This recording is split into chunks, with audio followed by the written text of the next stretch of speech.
Let's freaking go. Let's freaking go. Welcome in Power Hour LSU. So much to get to tonight. Obviously, Florida State playing tonight as we get ready for the season opening game. Are you kidding me? 8 days away. Zach Mettenberger days away. Trendon Holiday days away. Okay? Type Y for yes. Type N for no in the comment section right now. Were you impressed with what you saw from Florida State? Okay? Type Y for yes. Type N for no. Okay? Now, obviously, as you do that, we have a lot going on this next week. Obviously, PHL will be live from Stumpy's in New Orleans on Sunday before the game. We'll be hanging out there pretty much all day, so we hope to see as many of your beautiful faces there. If you have any questions about that, feel free to shoot me a message at Power Hour LSU. Danny and LA Mom are being honest. They say yes. So it's very interesting. Also, please go subscribe to our new Power Hour LSU podcast. You can get it pretty much on any service, especially Spotify and iTunes. I know that's where most of you guys consume your content. So obviously that helps grow the channel as well. And we have a lot to get to, right? I'm going to give you my honest thoughts from watching Florida State today. Obviously, the first big thing for me when watching them was the delay. Right? This game should have been over a few hours ago. It was wet, and the game kicked off roughly an hour or so after when the game should have kicked off. But Florida State is obviously very athletic. It's never been at Florida State a lack of athletes for their regression since the end of the Jimbo Fisher era. They're athletic. They obviously have playmakers. If a Mike Norvell coach team is going to exist, that their running backs are going to be really good. And Jordan Travis played about, as perfect of a game as you could have played as a quarterback. So, look, the most important thing, though, was who they played. The Dukes of Duquesne. They're bad. This game had more to do with them not being great than it did Florida State being great. Now, they did make some plays. That 6'7" wide receiver, number 14, who was just nasty, was really good, but he did get hurt. I think their wide receivers are okay. And, Jordan Travis, this is the best version of him that we are going to see, right? And Jordan Travis, if you look at Brian Kelly historically, at times he has struggled versus good quarterbacks, but Jordan Travis is somebody that he is taking care of at Notre Dame. So it's very, very interesting. The FSU offensive line is garbage.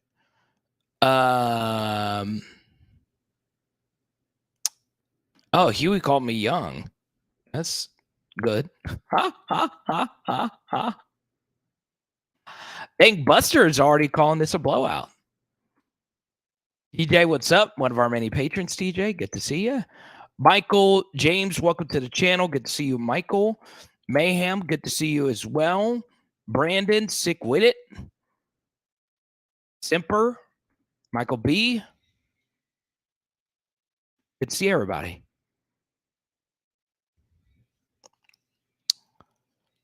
All we know is Malik Neighbors is not. He didn't practice. He didn't take part in drills. So that's all you really can say right now. Obviously, we'll learn more information as we move along, but it's not something for me to just, sometimes if I talk about just something I read or something I see or hear, you always expect the worst, right? Because we are so close to actually the start of the season, okay? Now, we got our first super chat of the evening. James, what's up, man? I'm Loving the beard and the tie game here. Congrats to Max Johnson on winning the backup job. So, on Discord, I said this is crazy that he even decided to go there, right? Number one, you knew it was going to be a very competitive quarterback room. He's still very young as well. He's got 3 years of eligibility left, no matter what happens this year, and he still technically has 4 years to play those 3. So that's very interesting for Max. I just don't think Jimbo Fisher when I think of quarterback greatness.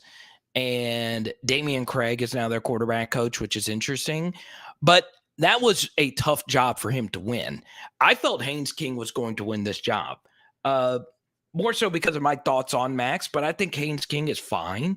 And just reading the Texas A&M reports and my friends that are in College Station, they've said Haynes King has clearly been better in practice. So, take that for what it's worth.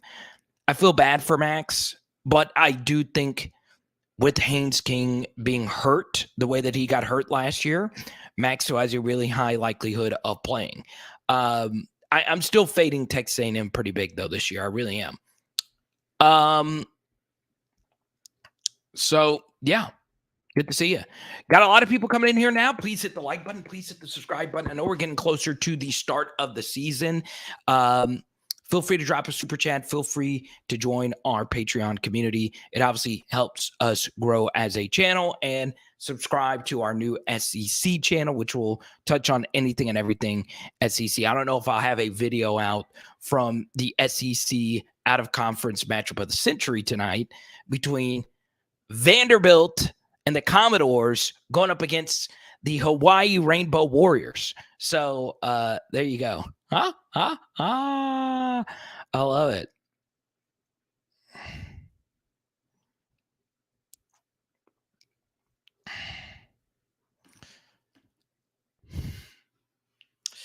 Let's go to John Sibley Butler here. Max beat the Aggies. Do you think Max will transfer again?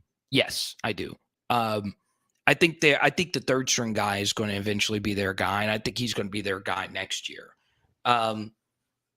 And that's Connor Weidron. I really did like Connor coming out of high school. So, yeah, I do think Max is eventually going to pack his bags again. I've felt this way ever since he transferred there. I don't think he is a non-Power 5 starter. I just think he's going to have to go to a school like Georgia Tech would make a lot of sense, right? A lot of sense, right? Now, I know this is kind of a side topic, but where Max played his high school football is where Whit Weeks plays his high school football. And Whit Weeks had one of the best high school games you'll see last night. I also watched Jeremiah Hughes last night for Bishop Gorman. Very interesting. But, yeah, Max played at the same high school as Whit, and it's very interesting. But, yeah, I do think Max will pack his bags again. Where that will be, I have no idea. But thank you again, John Sibley, for the super chat. And look, he still has a good opportunity of playing this year. So if you're Max, he's obviously he's a tough kid. He's going to wait it out and see what happens. So we'll see. Fetty, what's up, man? TJ, anchor down, baby. Yeah, I'm cheering for Vandy. I like that, man. Boom! Looking at you, Trey. Kenneth Walker with his Florida State report here. Florida State, no pass rush. RB number 8 is the truth. RB's breaking tackles in the backfield made OL look good. Play calling was conservative against overmatched Duquesne, and FSU DBs are in trouble with our wide receivers. I think number 10, their safety, is a really good player. He really did a lot of little things well in this game. And I know it's a small sample, but he played as a nickel early in his career, and then he moved to safety. I like safeties that do that. That's obviously what Tyrann Mathieu did, because, those kinds of players know how to play all the positions.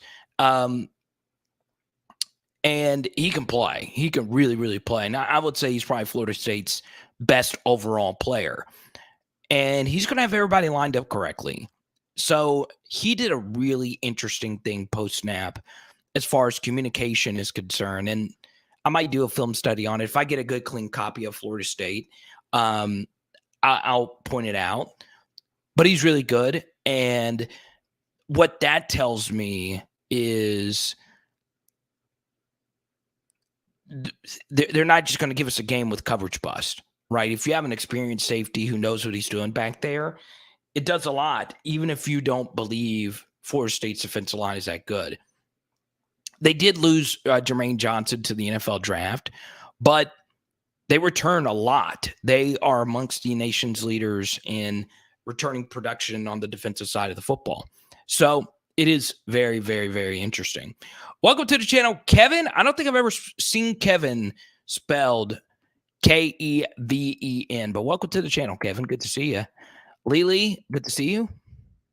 Everyone, welcome Keven.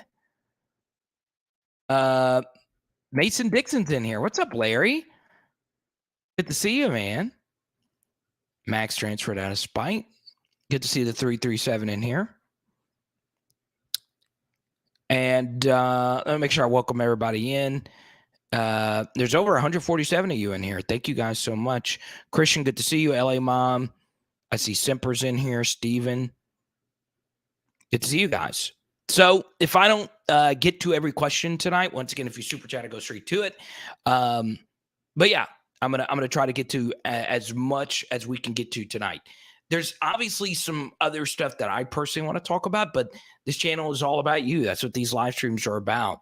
An open conversation about anything LSU football related. I know our nerves are starting to get the best of us here, right? And we're still waiting to see what the quarterback position is going to look like for LSU going into this next year. So we shall see. Dynell, Didi, what's up, man? Mr. James Bernard Jackson, or Dr. James Bernard Jackson, good to see you. There you go.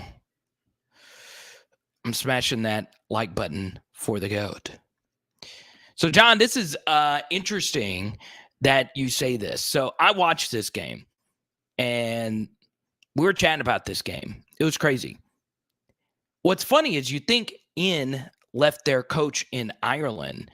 Well, In stands for Northwestern and Nebraska, and honestly, both teams should have left their coaches. That was one of the most poorly coached second halves I've ever seen.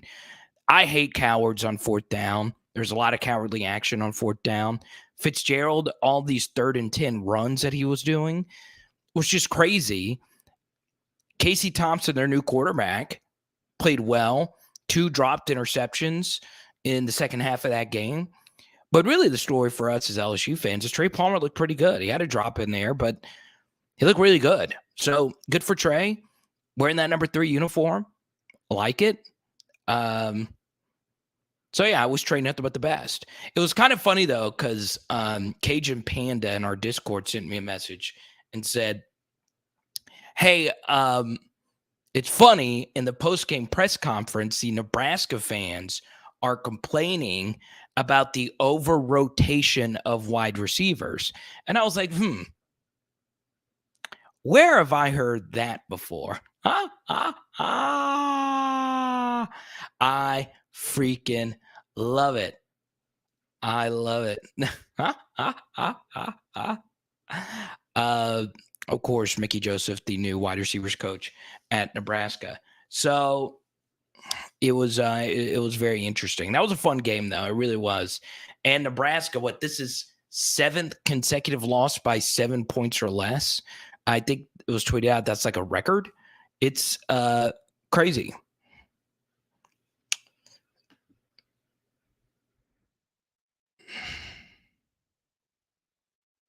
All right. So if you do super chat another Max Johnson question, I'll get back to it. But I've said what I've said about Max because I don't think anyone wants to talk about Max. We're more worried about Nuss and Jaden and Walker. Also, something else I will not touch on tonight is what's going on with this one Notre Dame media member. All right. He is taking up so much of y'all's time. Right. And I've looked at some of the stuff. And also at the same time, I used to talk with this Notre Dame media member quite a bit, lots of DMs. And I'll say that he is a massive Mike Denbrock guy. So yeah, I don't know why we're giving him so much air. Huh? I get it if it was like in the middle of the season, but let's get over this, right? I mean, he is getting some clout, some major clout out of this. So, first things first, because I'm going to keep getting asked about it. Once again, I always have this policy. If you do super chat, I'll talk about it. Okay? I will. Because, I got a wedding coming up. But truth be told, it is what it is, right? Now, I know he got into it with one of my good dear friends, Blake. And obviously, I'm going to back Blake up. But, I don't agree with Blake on everything either. And I was in full agreement with him here because the guy was saying some stupid stuff. But, Blake's my guy, so of course I'm going to back him up. So in that instance, yeah, it's my guy. But also, and then this is very important as well, you can't obviously let that stuff just get to you so much. Like, we've got a team of over 100 people trying to worry about beating Florida State, and we're worried about a team we will never play in the playoff. We're worried about them. They're going to get housed next week. Let's worry about us. Okay?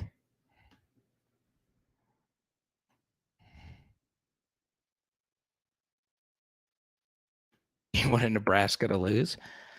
Valenti, what's up? Oh, Danny's tired of him too. But also, I'll say this though. I do think Notre Dame is a little worried about their future without Brian Kelly, right? They might think that their ceiling might not have been reached because of Brian Kelly. But the one thing BK gave them was a floor, right? You were going to be a 9, 10, 11 win team every year with him. And that's the truth. Now, I'd also say Notre Dame these past couple of years have seen a lot of lucky things go their way. And I touched on that some during our last live stream. Like some of the best quarterback luck I've ever seen as far as the other team's quarterback getting hurt right before that they would play them. Also, Stanford started sucking. Florida State started sucking. USC started sucking. Those are three teams that are normally on their schedule, and they've sucked. And it's been easier for them to win those games. And that's all I'll say about how the Notre Dame tenure ended. So we'll see. Trey Palmer is Nebraska's best player. Yeah, and I didn't watch it, so I won't, I can't comment on it.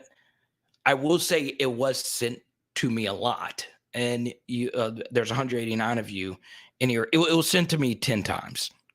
All right. Text, Discord DMs, Twitter DMs. Hey, are you seeing this guy? And I was like, yeah, I've talked to him quite a bit. He's on a cloud high right now. So I can't, address how the questions were actually raised. But what I will do right now is talk about Brian Kelly, because all we need to worry about is Brian Kelly at LSU. Okay. So the truth here is I've touched on a few of these macro comments on the Power Hour LSU podcast, which is going to be a lot like this, but kind of not like this as well. I'm going to touch on a lot of macro things, right? And part of the national championship, conversation is, will Brian Kelly win a national championship? That's what started this whole shebang. Honestly, you can't say, right? Because this is what the basis of our first episode of the podcast, and if you already listened to it, I'll share this again. This line of logic is not sound, right? Well, if Les Miles and Ed Orgeron won a national championship at LSU, Brian Kelly is for sure going to win a national championship at LSU. It's not sound logic at all, right? In fact, those two guys winning national championships proves the opposite, because if a bad coach can win a national championship, or a coach who's not necessarily someone that you would consider to be a top 10 coach, especially knowing after the fact who they really were, or who they became, then that means a national championship, as far as coaching is concerned, has as much to do with luck as it does skill, right? What I want to see from Brian Kelly is what he did at Notre Dame, right? Which is obviously fielding consistently great teams. And eventually, hopefully, one of those teams is able to actually punch through the door. There's a lot of different things that need to happen for you to win a national championship. And that is something that I think we tend to forget, because we think national championships at LSU are just a regular thing because, well, we won 3 since 2003, which is a lot. But the truth is, you need a lot of stuff to go your way, right? Kirby had by far his best team. Nick had his worst team since 2016, and he still needed a Jameson Williams torn ACL, Kirby did, to win a national championship. It's hard. It's really hard. You need a lot of lucky you-know-what stuff, right? Whether it be personnel, whether it be how plays actually work out in the course of a game. Takes a lot for you to win a national championship. So the truth is, what you should expect from Brian Kelly is getting a team to that level and kicking through the door. Now, I will say this, and Brian Driscoll does make one good point, that in big games, Brian Kelly should do better. And, truth be told, he should have done better in Notre Dame in those big games. But, the talent gap was obvious as well. Now we go to Rob G. After watching Florida State, the run game seemed good, but the speed and front line of the other team's D was slower and weaker than our defense. I think we'll handle that run game differently than what I saw tonight. Okay? True. And, I saw a few times where Florida State's offensive line really struggled. And if there was even decent amount of tackling from the Florida State or from the Duke's sideline, or just their side of the ball, then they would have been better off. Now, you did see Florida State break a lot of tackles. It was really impressive. That's all there is to it. But the truth also is Florida State was playing a very mediocre team, right? There was a lot of guys playing for, however you pronounce their school's name, Duke. I'm just going to call them Duke. Don't get confused. That looked like me, right? Short, pudgy, 5-flat, 40-yard dash. I don't run that fast, but still playing defensive end. Now, it's not a knock on them. It's just reality, right? They couldn't tackle worth the you-know-what. Now, Florida State's running backs were a big reason why. They're really good with the football in their hands. But, hear me out, you do begin to wonder how's LSU's tackling going to be. Because while the other team, Duquesne, I'm just going to say Duquesne, you still got to break those tackles, right? So Florida State's running backs do look really good, and that's Mike Norvell's brand. He's always going to have great running backs. Florida State's always had great running backs. They had Dalvin Cook and Cam Akers on bad teams, okay? So Duquesne was a team that athletically couldn't match up. Now, there were a few instances where they had the runners dead to rights, and you've got to bring them down. You just do, okay? So we'll see. But, Rod, thank you so much for your generosity. I really appreciate you. I appreciate your friendship as well. And I think if you're Mason Smith watching Florida State's offensive line, you should feel pretty good about yourself. Jaquelin Roy as well. I think the key, though, is not letting them gash us, right? And I'm going to try and do a film study on Florida State. I got to get a good, clean game copy for this to happen. But they do run counter, okay? That is the base of a lot of what Mike Norvell liked to do tonight and just who he is as a play caller. They love to run counter, and their offensive line coach is also their OC, Alex Atkins, and they love counter. And what counter is pulling guards. Our defense can get countered quite a bit. It's been a big issue for us these past couple of seasons. And one of the keys, and it's huge, is to when you run counter, you've got to stay in your lanes. You can't over penetrate. And if we do that, we're gonna have some issues. Okay. So that's going to be very key. I saw Florida State run a lot of counter. If there's one major takeaway from this game, is that they are going to run a lot of that at us next week. We better be ready for it, right? You can dominate teams up front and still get countered if you're not playing your keys correctly. Okay. Kenneth, thank you for your super chat. There you go, man. There you go. I really appreciate you so much, and I appreciate your very smart and strong football takes. You've been a big, big part of what we've been doing in these live streams, okay?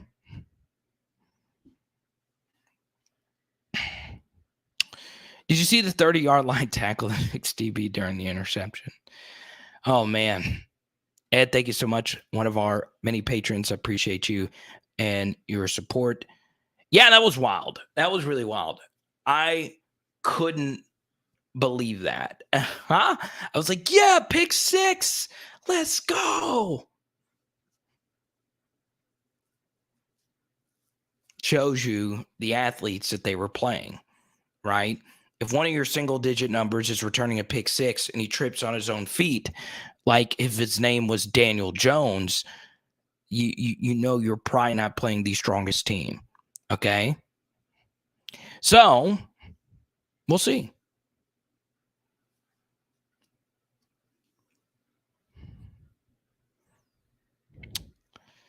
But there's nothing like a turf monster. If you've ever been turf monstered before, you know how bad it can be. Okay. Now, we are reaching the 30-minute portion of tonight's live stream, and I want to know who is going to join the PHL T-shirt club tonight. I feel like I know LA Mom just joined. I feel like Music will join tonight. Mason Dixon, you might need a shirt for your first tailgate, man. And for tonight's PHL T-shirt purchases, everybody that purchases one tonight will be receiving, boom. Okay. You want to talk about great defensive linemen? You will receive an Arden Key autograph card right here. I've given out a ton of my Arden Key collection. See if I can get it. I love this card. I love his signature as well. So everybody that joins the PHL T-shirt club tonight, all you got to do is follow the instructions at the bottom of the screen. You are getting an autograph Arden Key card, okay? And you'll get the option of getting a Joe Burrow and Jamar Chase card as a part of your order as well, okay? So there we go. Victoria joined the PHL T-shirt club tonight. Good to see you, Victoria. So there you go. I see a lot of people are like, oh my God, I gotta go get my Venmo and Cash App ready. I got to send Carter 40 right now so I can get an Arden Key autograph card while supplies last tonight. Okay. TRU, I can't put your comment on the screen because it does feature an explicit word. So there you go.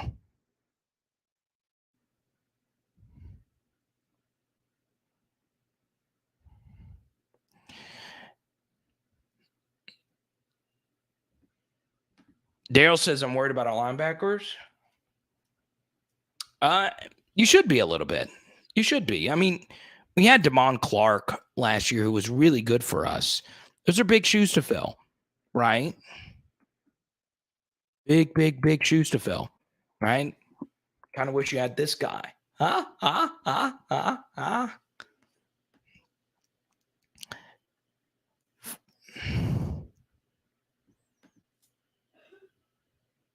Biggie Bam. Dang, you have been I love seeing the viewers that jump back in during football season. I love it. It's good to see you again, Nan. That's good.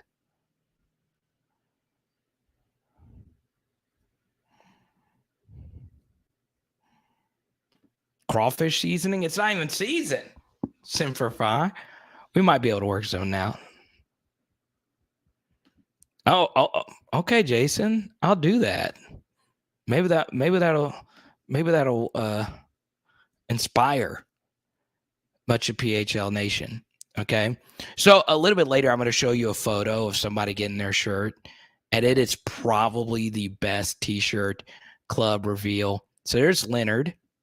There's Rick in his PHL t-shirt. Gotta love it. I want to show you. Let me find Jason. There he is. So Jason, there he is right there. Jason was so excited. He was like, I'm going to the nearest mattress store and plastering these things because I need a good flat surface to show. And as you'll see in some packs, I do throw jerseys, cards, other memorabilia. Just depends. So there you go. You're getting your money's worth, to say the least. Hey,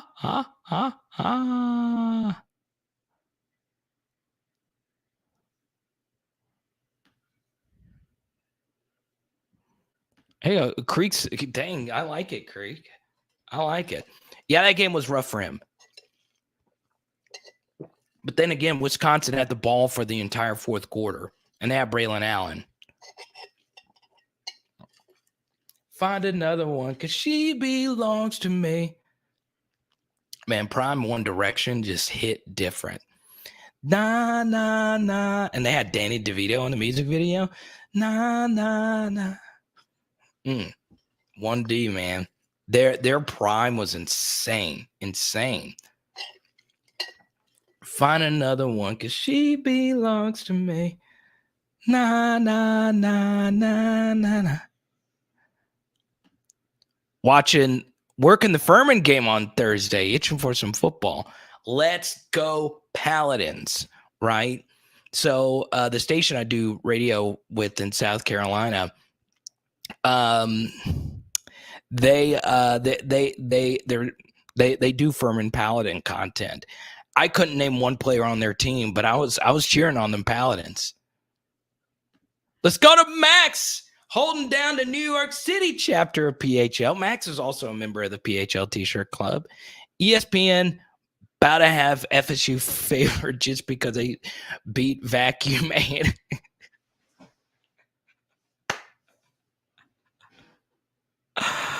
Oh, I love it. Max, I don't know where you get this. I swear you were one of the first people to say Vacuum A&M University by 50. Okay.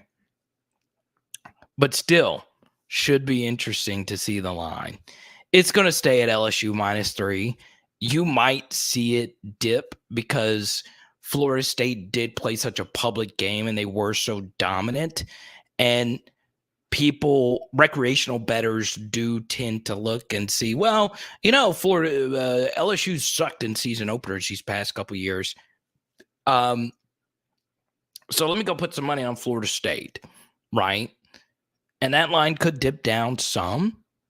If it does go to 2.5, I would be very interested. But look, part of a 2.5 point spread is, you winning by a field goal, right? And I, last year, always felt more comfortable about LSU winning by a field goal because of who he had as kicker, right? Now, we'll see what Ramos does. It looks like he's going to be the guy for LSU.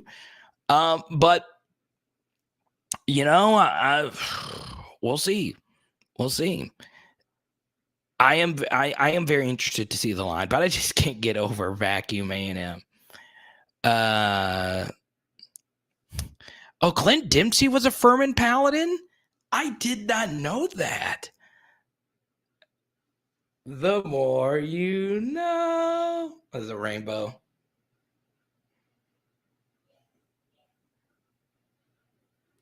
Big Bad Brad. Back by popular demand. So, something else that I'm giving away to our first PHL T-shirt club member tonight. Okay.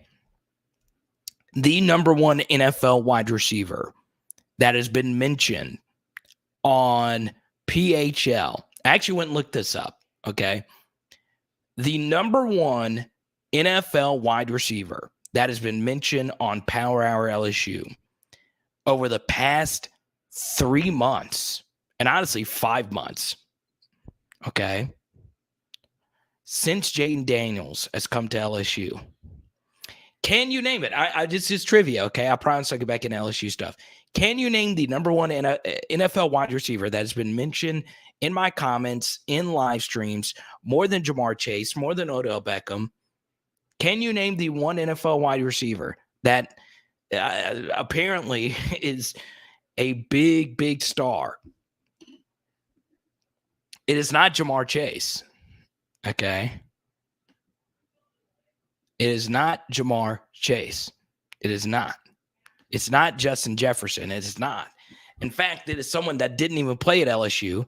It is, look at this. He got it. Jimmy James. Brandon Ayuk. That's so good. That is so good. That is so funny. I love it. I didn't even know I had a Brandon Ayuk card. Actually, I have quite a few. 49er rookie Ayuk. I didn't know I had an Ayuk Arizona State card. So, Jaden, if you're watching this, I know this is probably still one of your friends. I'll send it to you. But I love the spelling. There you go, Ayuk. I love Brandon Ayuk, man. I just love the name. This kid can play. I love it. I'll tell you, Brandon Ayuk probably never would have thought, God, dog, I am getting mentioned a lot in these LSU blogs. So next person that joins PHL T-shirt club, you get this Prism Brandon Ayuk card right here. There you go. I love it. That's so funny. It's kind of like the Brandon Ayuk thing has kind of become the cliche. Well, did you know Max Johnson was on pace to, or Miles Brennan was on pace to beat Joe Burrow's stats in 2020? So yeah, LSU now has 4 Brandon Ayuks. That is why people are so high on Jaden Daniels. So everybody that gets a PHL T-shirt club tonight, I will also send you a Brandon Ayuk card. I'll do that. I love it. Reggie Robinson. Brad, welcome. I know a ton of Brad Smiths. I don't know if you're a Brad Smith that I know, but if you're new to the channel, welcome. Brad Smith. Good to see you.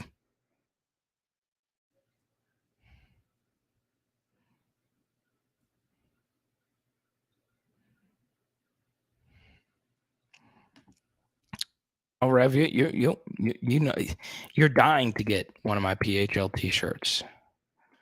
Go to your question, though. Ask Carter, can our DBs hold their own against our competition this year? And is Sage living up to expectations this year? I think Sage is really good. I think, obviously, the biggest thing is health. You look at the 2 games that he played last year versus Florida and Ole Miss. Lane kind of toyed with them because Lane knows how to toy with DBs if they know what play they're running. And we, as Lane admitted after the game, he knew what play we were running. But But against Florida, Sage had a really good game. He really did. And that was a really tough spot for him to be in. Okay. So shout out to Sage freaking Ryan. Okay. I think he's fine. I think he's going to be really good this year. Okay. So, for me, obviously he's going to play a lot of special teams. He might be your return guy. Obviously, athleticism is something that he doesn't lack. He's got a lot of it there. So, health is wealth. That's going to be the most important thing for him. And he's not going to start. It should be Greg Brooks based on experience. But Sage might give you a little bit more upside there because of, his athleticism. So we'll see. We really will see. Now, it's interesting. It looked as if Joe Fouché was going to start. Right now, I would say the only two people that we can 1,000% say that they're going to start in the secondary is Brooks and Jarek Bernard-Converse, just the way that Kelly talked about him in the press conference. I think what Major Burns has done in practice, and I'll share this, someone that may know a lot more about this than I do, as in someone that does get the privilege of seeing a lot of these practices, not just media, has told me that Major Burns has really worked his way into being a part of what they're going to do defensively. And congrats, Luke Duperchin. Congratulations, Luke. You are the winner of the Arden Key card, and I will send you the Brandon Ayuk card as well. There you go, Luke. Congratulations, man.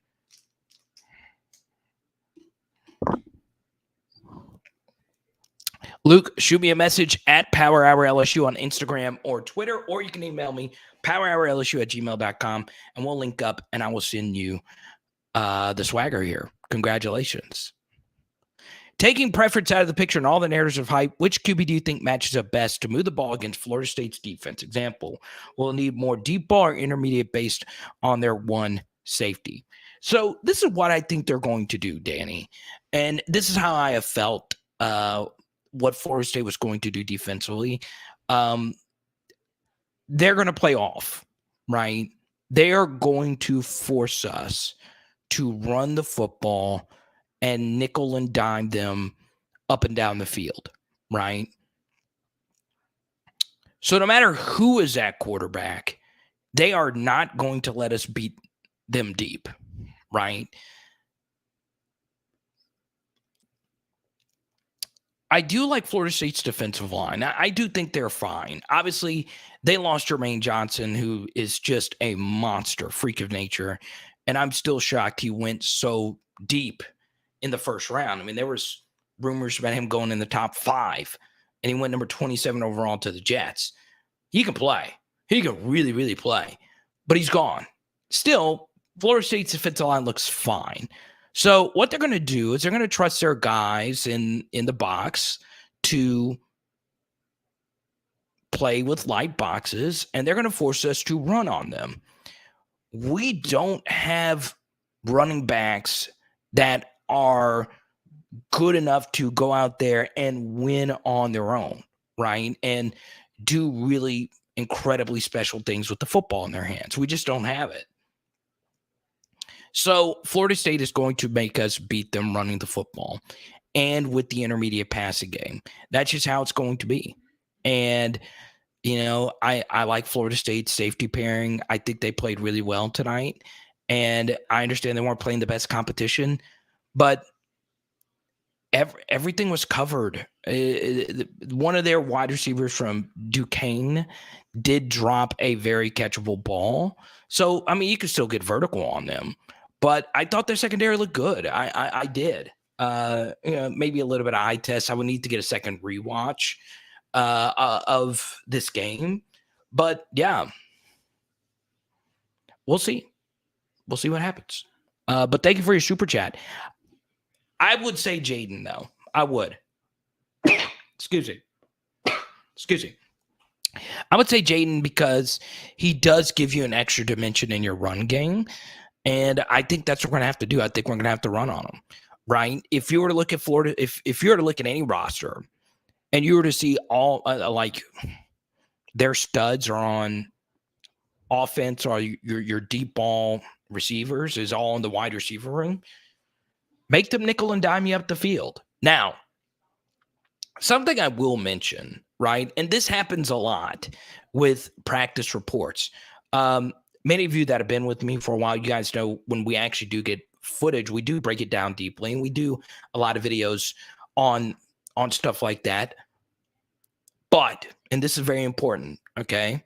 You don't want to take too much away from it. And I still heavily weight what you've done in games over what you've done in practice. Now, that could be inaccurate because obviously the last games were played many a moons ago, right? At least 6-ish months ago, right? So who you are as a player in practice will give a better representation of who you are now, right? Well, sometimes that's not the case, right? And the truth is, we haven't seen Jack Besham practice all that much. I still think he's going to be the number 2 receiver on this team. I still think at the end of the year, he's going to be close to an all SEC performer. And I still think he's going to be a big piece, just depending on his health, in this game. I do. So we'll see how that works out for LSU as well.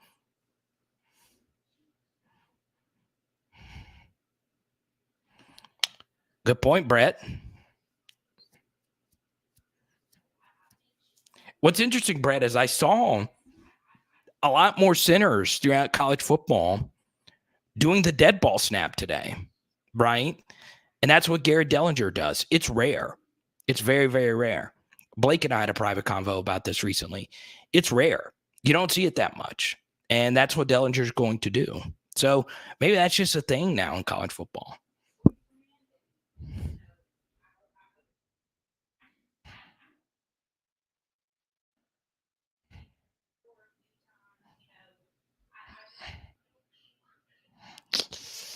Reggie, welcome back, man. I'm glad. I hope your health is doing better. Good to see you.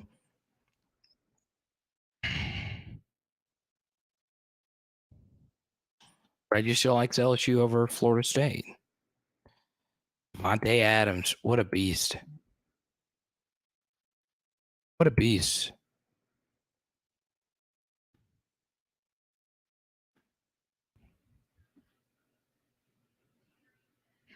Let's see.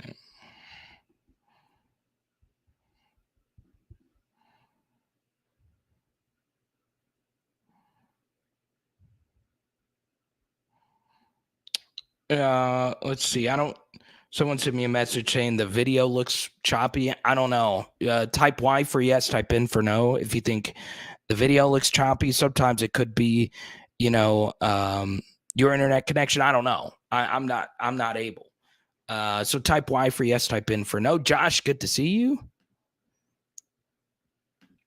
Nathan, I am going to go with Mason Taylor. Why not? Britt, good to see you. Uh-oh. My man. I want everyone to welcome to the channel my friend Walter. That's my guy. He's actually the newest member of the PHL T-shirt club. Shout out to you, Walter. You see it. It's obviously great. It's really good stuff. So shout out to you, Walter. I really appreciate your support. And your wonderful wife, Erin, gotten to know a little bit more about you guys today. And I'm happy to have you and your family be a big part of what we are building. Shout out to the kiddos. Let's go. So they shared a funny story with me that their kids actually do the my stupid laugh. So hopefully that's not driving you crazy, Walter, but it's good to see you, my friend. Gotta love it. Linda, what's up? Good to see you.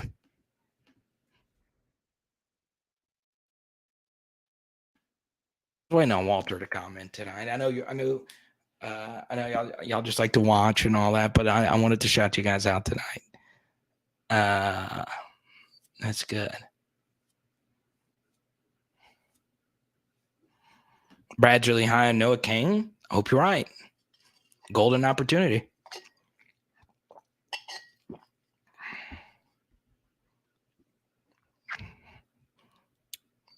Nickel and dime.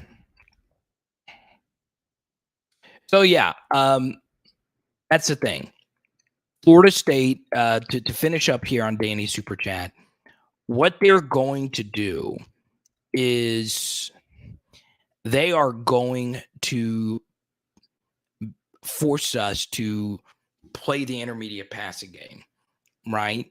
And they're going to stay in their nickel package, and we need to run on them, right? We need to run on them. And we'll see. We'll see what happens. I do think how the offensive line lines up is going to be interesting. We really only know 3 players that are locked in as starters right now. That's Will Campbell at left tackle, the center, which is Garrett Dellinger, and Miles Frazier. We just don't know where Miles Frazier is going to start. And Anthony Bradford more than likely is going to start as well. Are they going to start with Cam Wire at right tackle, or are they going to start with Bradford at right tackle, Frazier at right guard, and Shorts at left guard? That's how I would do it. I think they're going to do the other one, which is fine as well. But we'll see. There you go, Walter. I love it. Thanks a bunch, my man. Bennett loves his Tom Brady card you sent. There you go.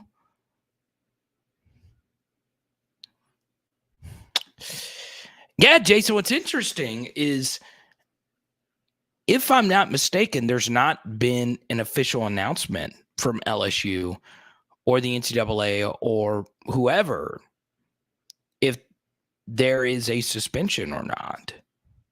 So, yeah, that's very fascinating to me. So, yeah.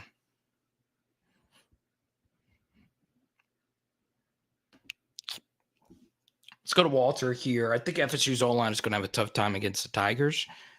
I do too, but the key for me, Walter, is consistently doing that for the course of a game and play after play, right? And what I think would happen sometimes is, like, one play, we would make just an amazing, huge tackle for loss, but then on the next play, they would run something similar, and then they would, pop off a run, right? Or we would then give up a big play on 2nd and long or 3rd and long or whatever. So consistency is going to be absolutely massive defensively. So we'll see what happens. Let's go to Linda's question here. Do you think it's possible Harold Perkins comes in as running back for a couple plays? It's a really good question, Linda. And I think a lot of people are wondering that, and it's probably floated across people's minds a few times, okay? So the first thing here is, yes, it is something that I would be interested in, but no versus Florida State, okay? I will go as far as saying he would be the best running back we would play on Sunday if he was playing running back. That's just how I feel. I'm a little bit higher on Harold Perkins than most. And that's just been the case for a while, even when he was committed at Texas A&M. So I'm not just saying that now that, he's with LSU. This has always just been my eval on him. I've always viewed him as just this supernova transcendent kind of player, right?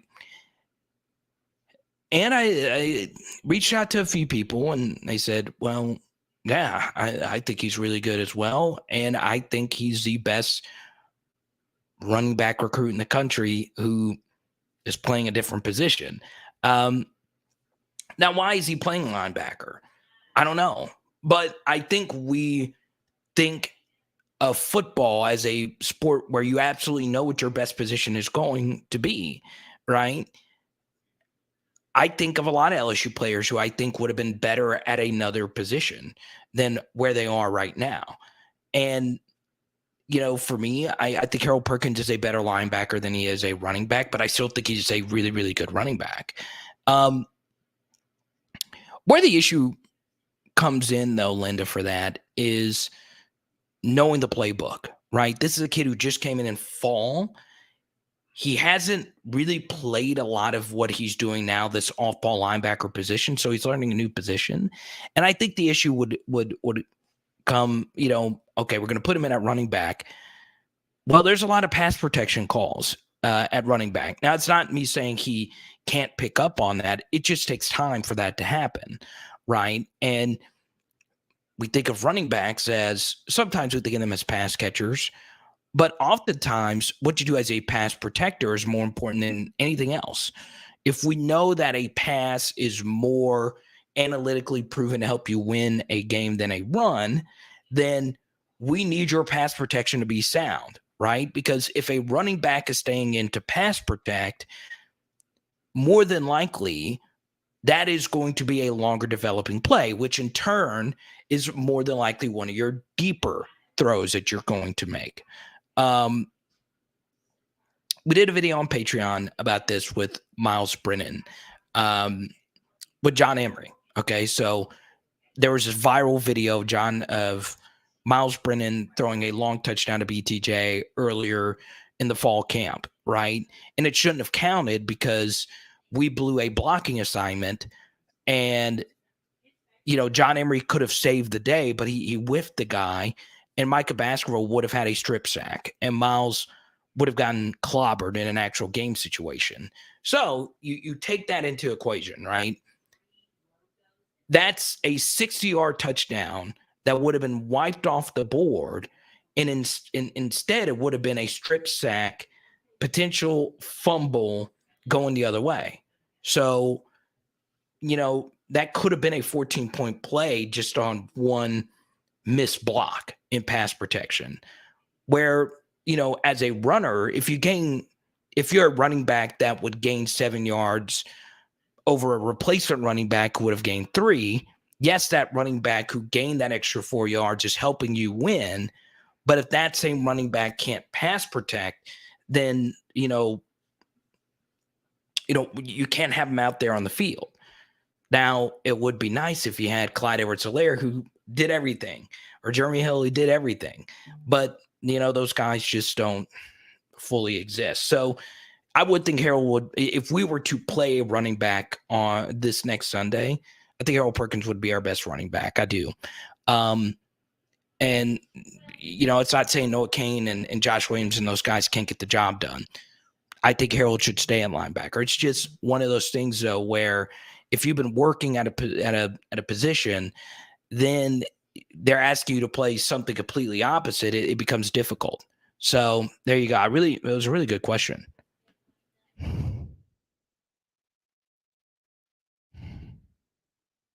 Yeah, Devin White was a beast. He was also 258 pounds. It was crazy.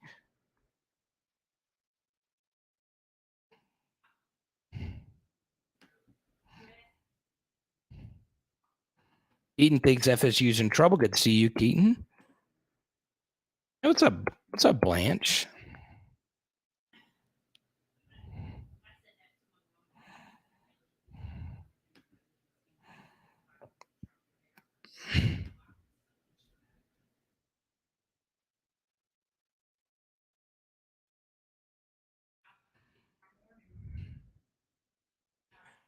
Oh yeah, he's going to play a lot.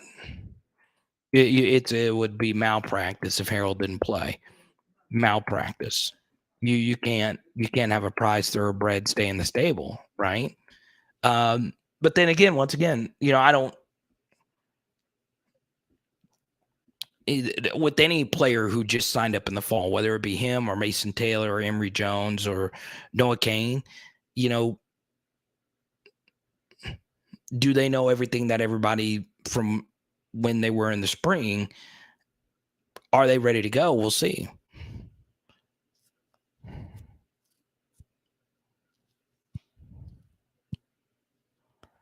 What's up, PLG? Good to see a lot of people jumping back in. That's great. That's great.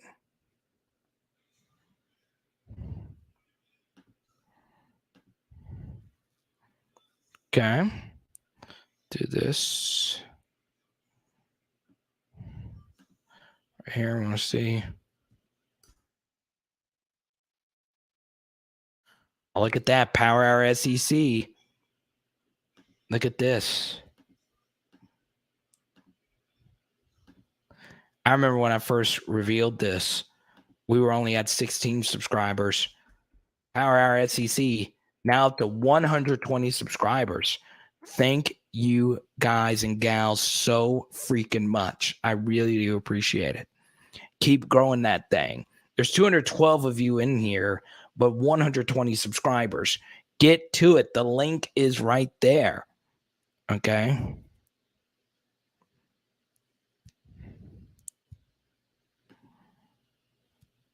Welcome to the channel, David. I love the TM7 National Championship jersey here. I don't know how people could take anything away from Duquesne as a measuring stick. They were playing an inferior opponent. If SAU can't handle a Division II school, then they don't need to be at a Division I level. Well, I go back and see how they did versus an FCS team last year. Kidding. I know there's probably a few Florida State fans watching in the background. I know that was a painful moment for you. Ryan Perilou University pulled that upset last year. Well, welcome to the channel. Good to see you.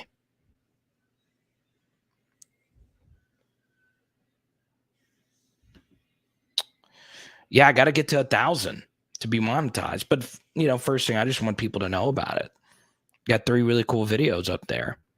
Right? I didn't like the last one as much, but you'll live and you'll learn.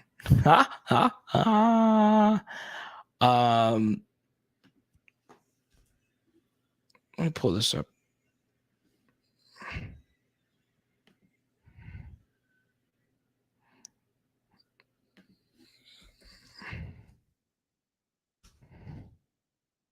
So what I wanted to do this. Okay.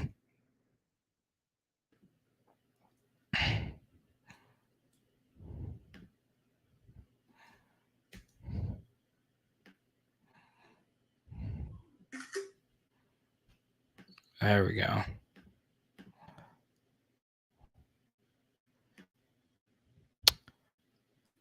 He did fine, but once again, their defensive line was really tiny, really, really tiny.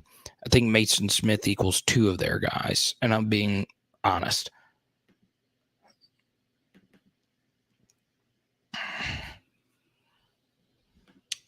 Ooh, Blake, that's a good question. When is Nick Saban retiring? Signed a deal to till he's 79, so no time soon.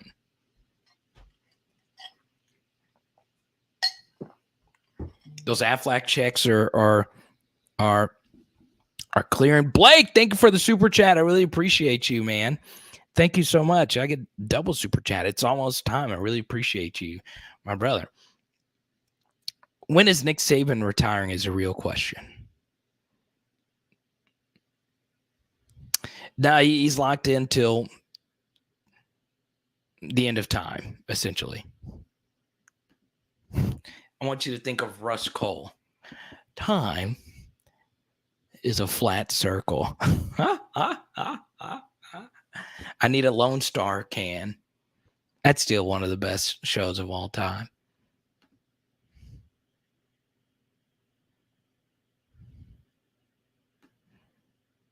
$20.30. Also, something else you can do for me is the new Power Hour LSU podcast. It is on iTunes now. It's free for you. Make sure you check it out. Power Hour LSU on iTunes. Okay. And it's on every single freaking platform. Okay. Now, here's the thing. A lot of you have asked me to start doing podcasts. Okay. Now, if I were to start doing a Power Hour LSU podcast, the only way I could do it is if you listen, right? That's the only way I could make it worthwhile.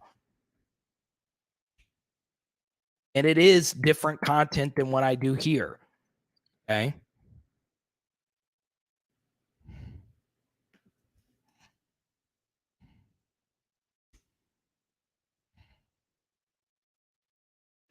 So go to iTunes, get it done. Mike, thank you. I really appreciate you. And really quickly here, you just listen online as well. Let me do this quick screen share.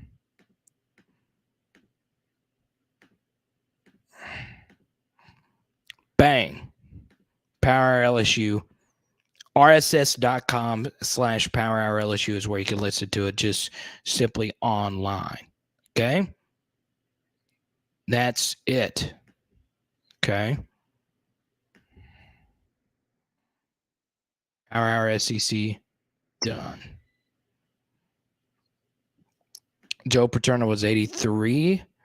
How old was Bowden? I don't know. Oh, Bobby.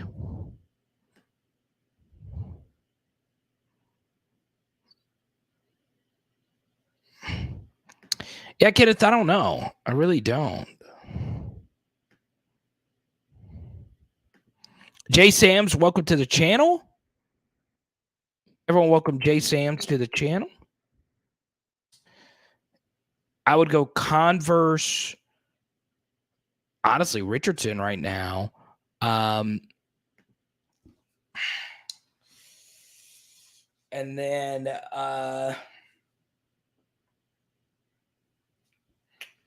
at safety, I think they're gonna do Fouché, Ward, and Brooks, but I could see Major Burns being one of the starting safeties as well.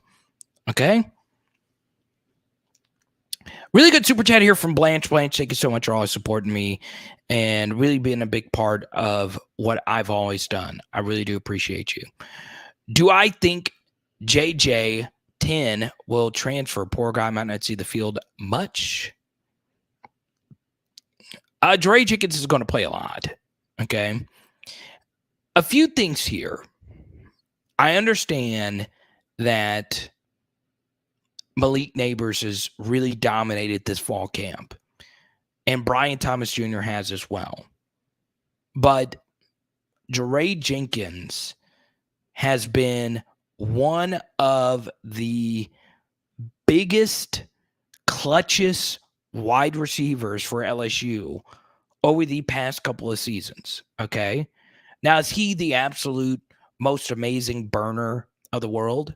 No, but he's really good on running deep patterns and getting open. There's an art to getting open. He's also good at helping other people get open. Now, I wish his blocking was a little bit more consistent, but he's really good. So even though even if he might not start, and even if Malik surpasses him, wide receivers get hurt. They do, right? 2019, Terrace Marshall missed a few games. 2020, obviously, you had the Terrace Marshall opt out. You had some other injuries here and there. And then obviously 2021, Kayshawn. So Dre Jenkins is in a really good spot. And the NFL wide receiver crop was really deep last year, and it's really deep again this year. You can argue it's even better. Really excited he came back, and I still think he's going to be a big-time player. Let's go to Blake's next super chat. Blake, thank you so much. Keep those $4.99s and $9.99s moving. I love it. If Kelly has a bad year, like bad, not wishing this, how many more years do we give him to right the ship?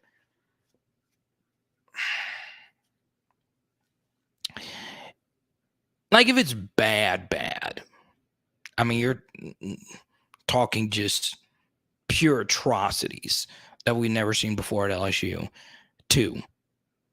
But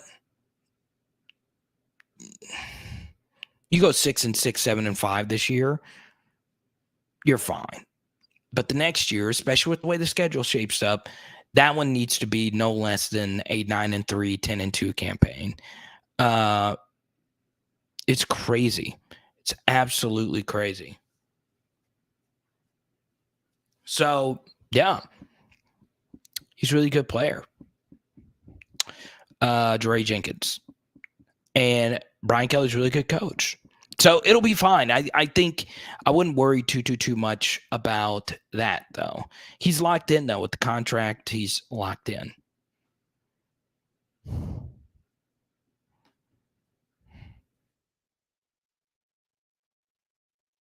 Third or fourth round. I could see it.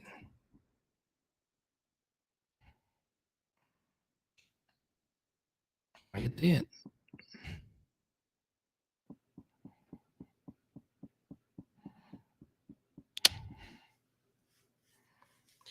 So you see in the video, the title of the video, Brian Kelly's biggest concern, right? I think right now it is the offensive line. And I think defensively is just trying to figure out who your starters are. But also, I am going to be very interested to see how the defense is going to be called in this first game, right? It's very interesting. LSU has hired 3 consecutive coordinators who had not had previous coordinator experience from the year before, right? You didn't hire a defensive coordinator who was calling defensive plays from the year before. You had Durante Jones, who was a secondary coach in the NFL. You had, obviously, something very interesting with Bo Pelini. And I have Matt House, who's not called defensive plays since 2018. And this is going to be his first game. It's going to be very interesting, right? And BK does focus a little bit more on the offensive side of the ball. But, Matt House is really going to lean on Jamar Cain and the rest of this defense to, call a good defense going into this next year. So we'll see. Biggest concern is field goal kicking. It's very interesting.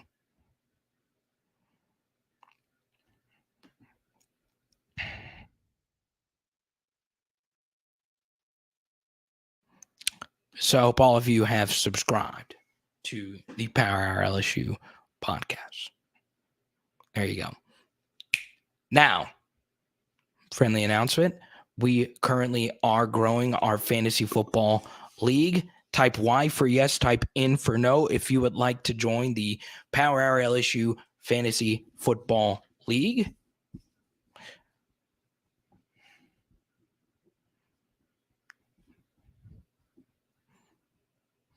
Let's see here. Seth, good to see you. Seth, it's been a while. You told the story behind this profile photo, which still gives me chills. I feel so much better about this year versus the last two, just based on BK and the staff he brought in. There you go. Really hoping Matt House blitzes a ton against Florida State. I could tell the QB from FSU struggles with pressure. I think he's definitely going to allow the defensive line to see if they can dominate their front going in to the second half of this game, right? I think they're going to look at the defensive line and say, look, maybe we don't need to blitz. Maybe Mason Smith and Jaquelin Roy can get home every single down, right? So that's all there is to it.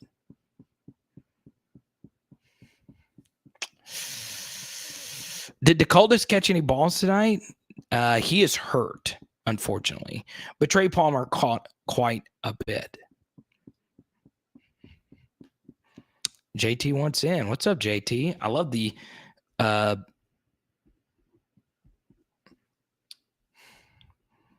Joe Burrow photo in the deli shirt. Yeah, so all you got to do is join our PHL Patreon. You're automatically entered to win this golden Tyrann Mathieu autograph. There's only 50 of these in existence, right? And we're going to give that one away in the other fantasy football league. So there you go. Still has issues with the drops. So if you want to join the PHL Fantasy League, I got to do, hit me up on Instagram, Power Hour LSU, or Power Hour LSU on Twitter.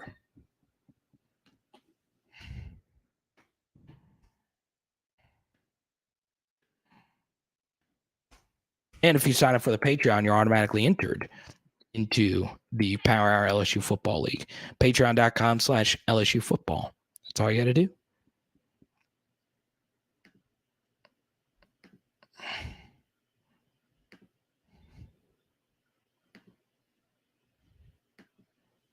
Let's see here. Yeah, Trey Palmer did drop. And, concentration.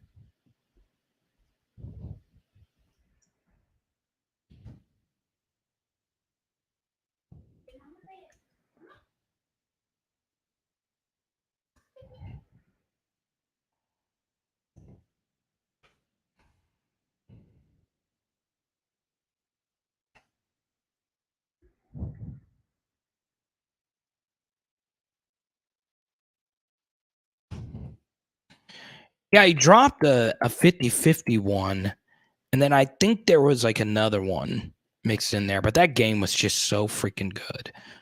I mean, goodness gracious.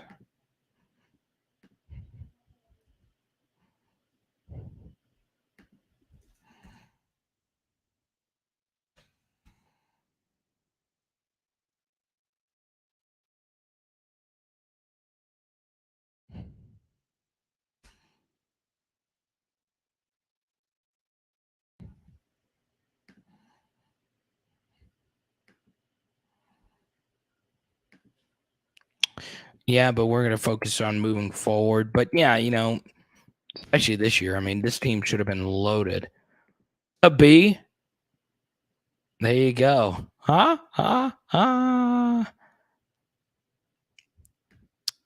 Florida State's running backs are really good. That's all there is to it. They're really good.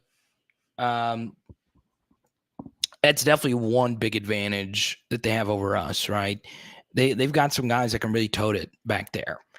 And we have some linebackers that, they haven't really tackled a whole lot in practice. So that's the thing. How do you see the LSU defense bringing down their ball carriers over this next week? It's going to be wild. It's going to be really wild.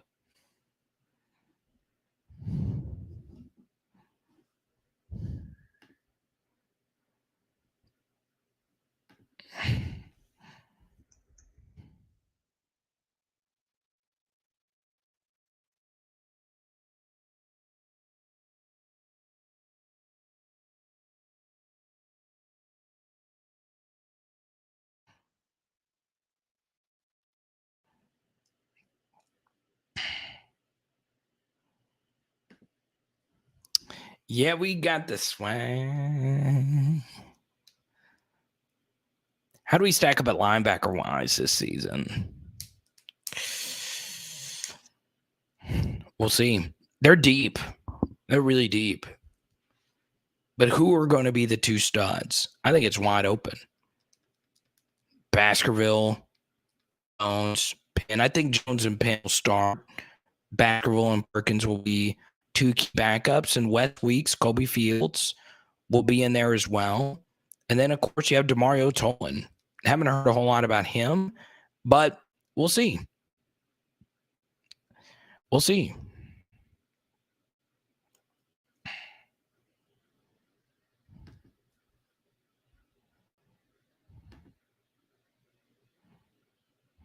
Let's go to Buster.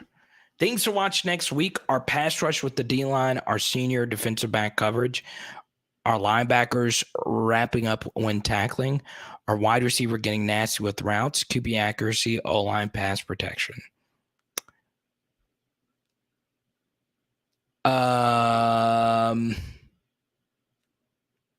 Start from back to front here. Pass protection is going to be really key. Quarterback accuracy is going to be really key. Wide receivers getting nastier routes. We know they can do that.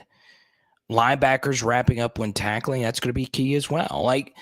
That was always the thing with Mike Jones from the Orgeron regime, that they didn't trust him as an inside the box guy. And then they finally started playing him and we started getting better results. So yeah, how is he and Greg Penn going to do side by side? Greg Penn played a lot as a true freshman, right? And he was put in some really bad spots as a true freshman. And then obviously, at safety, do you have an enforcer at safety? I will say this. Jay Ward had one of the best tackling performances I've ever seen him have in the spring game. He brought a lot of people down on first hit. And what was crazy about that was he was a rough tackler last year in his first year at safety. And that showed you he put a lot of work into it. Or could it be that our backs and players just weren't breaking a lot of tackles? Um, we'll see what happens. What's really key to keep in mind as well is there are some people that view Florida State as the worst team on LSU's schedule when it comes to Power 5 opposition. So win or lose, LSU still has a brutal amount of games in front of them in terms of really good teams. So it should be very, very, very interesting. But yeah, Buster, a lot of really good points here. And you are one of our smartest viewers. I appreciate all the comments here. Now, Chance has been banging the Baskerville drum for quite some time. So there you go.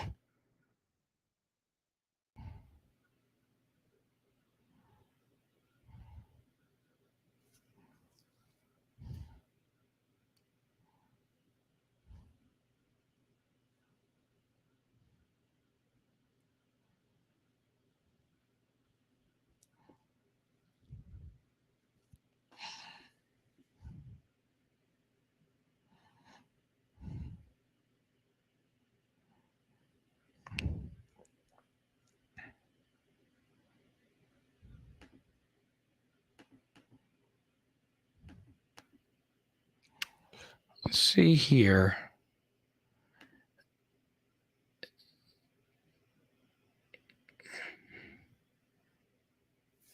Yeah, I know he missed practice today, or he was off to the side. So I guess we'll wait till an official announcement.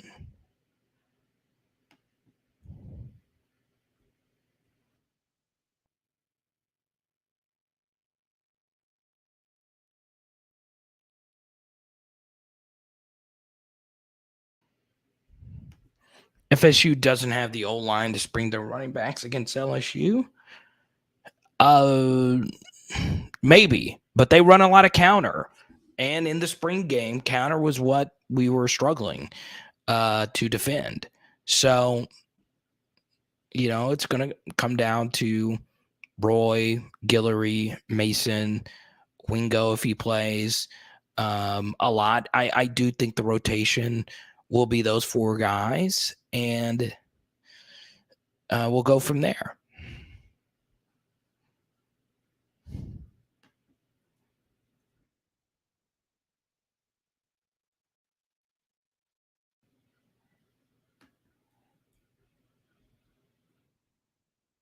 Hawaii Rainbow Warriors. Let's go Rainbows. It's a double rainbow.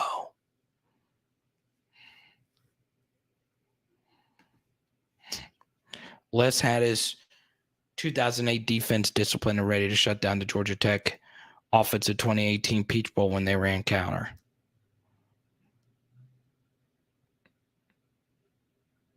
Cool. So we should bring Les back to coach this game, right? No, I get what you're saying. But yeah.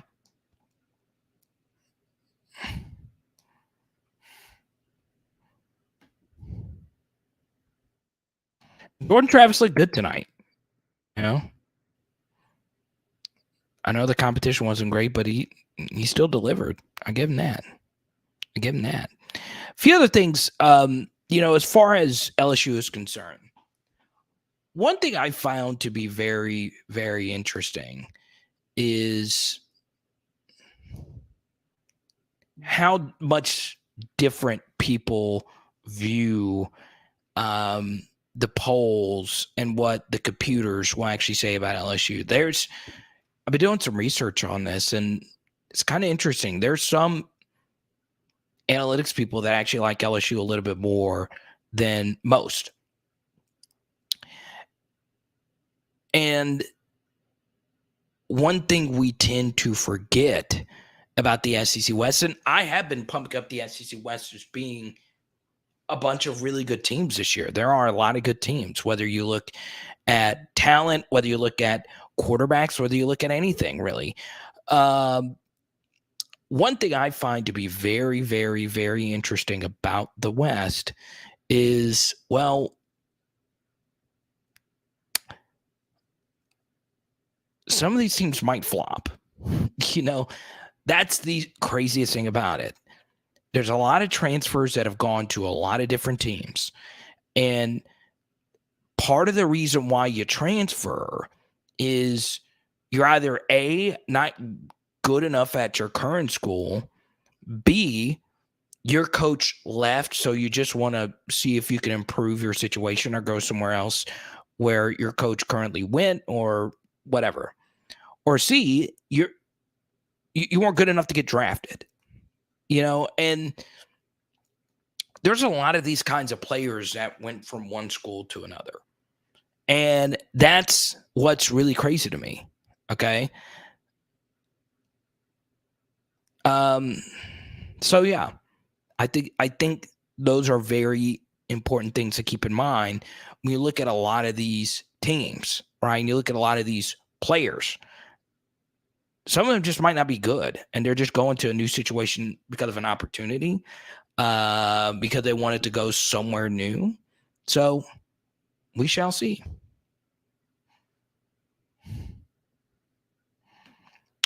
Yeah, I saw that. I thought it was interesting. If I'm Florida State and I'm playing a bad team in week 0, I'm experimenting a lot, seeing what works, seeing what doesn't work. And the best thing for them tonight was all they really had to do was run counter and run a few different run variations and beat who they were playing in front of them, right?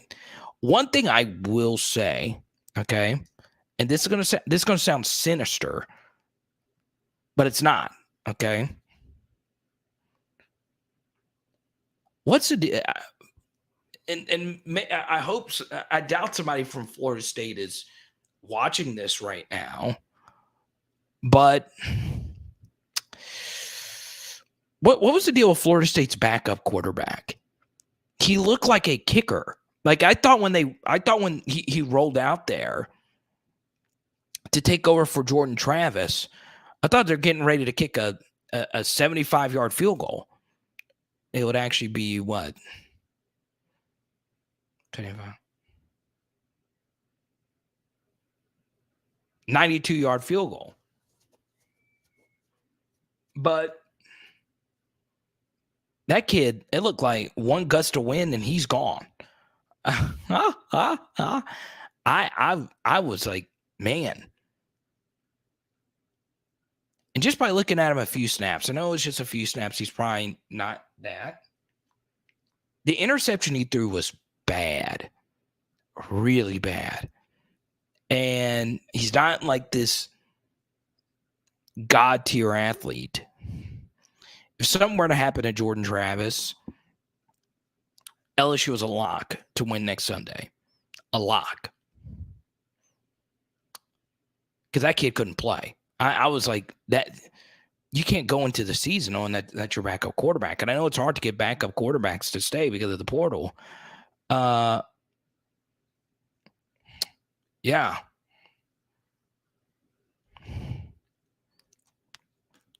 that's true.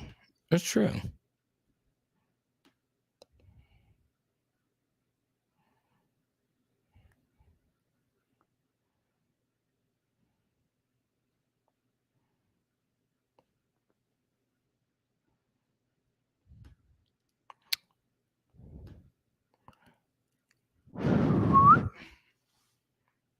Type Y for yes, type N for no. I took the Rainbow Warriors in the points. Type Y for yes, type in for no. Are you going to the game on Sunday? Type Y for yes, type in for no. Let me know.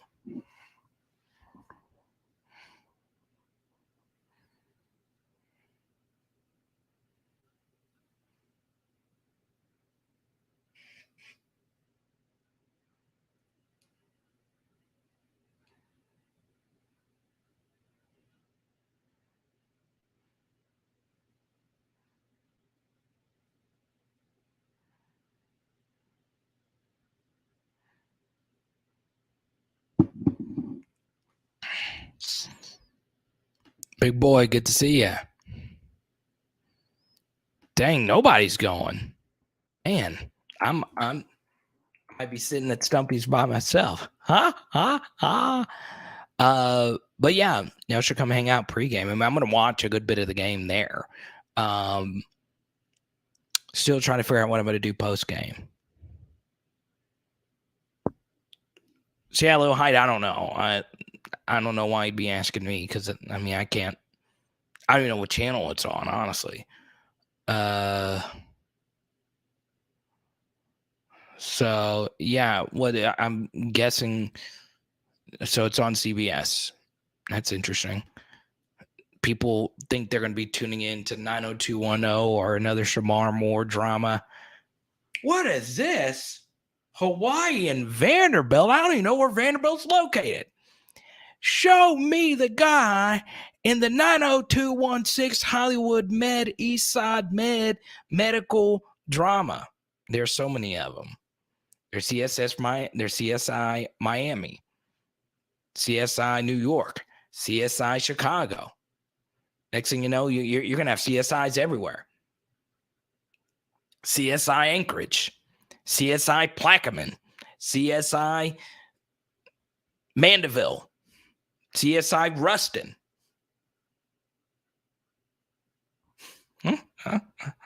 CSI Slidell.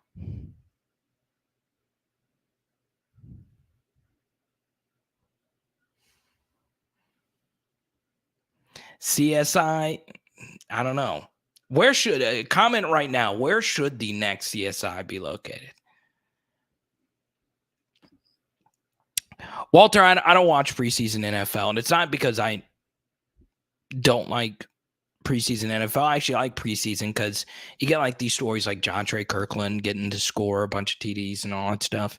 The reason why I don't watch it is that I'm going to be watching so much football over the next couple of months. I can wait for the real NFL. I will say if there was preseason college football, I'd watch it.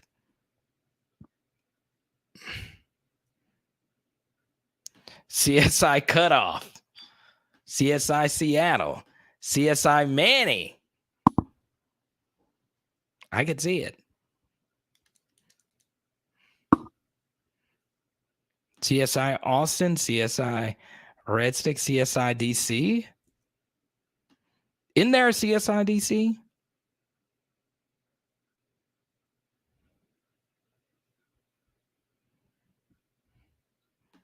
CSI OKC.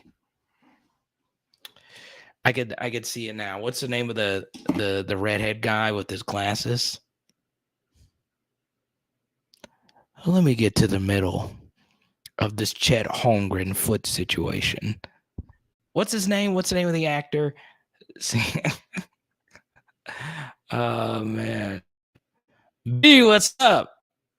Oh, I love the photo change here. Look at the doggo. CSI Mobile, CSI San Diego. What's up, Donald? Horatio.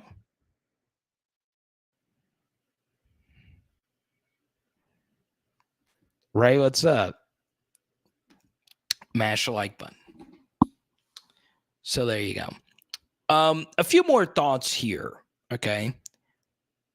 I do think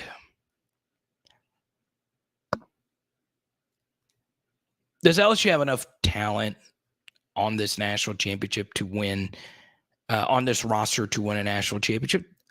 They have enough raw talent, but did they have enough depth? Probably not. So keep in mind that no matter what happens this coming Sunday, the season is not over. Okay? It's very important to keep in mind. Caruso. Where is Caruso? I like that. Great minds think alike.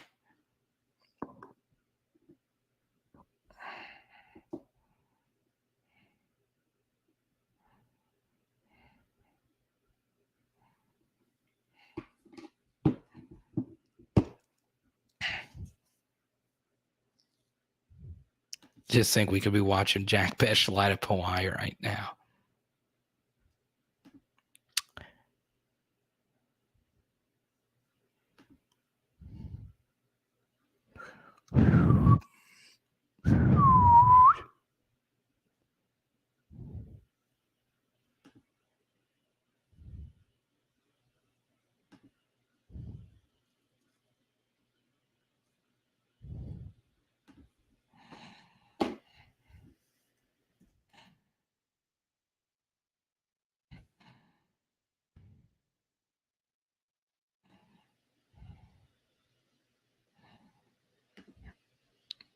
Here.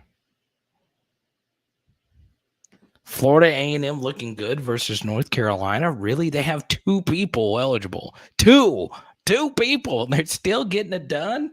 Let's go, FAMU. I love it.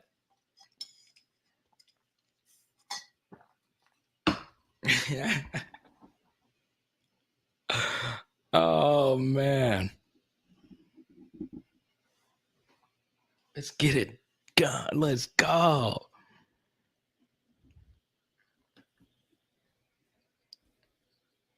Okay.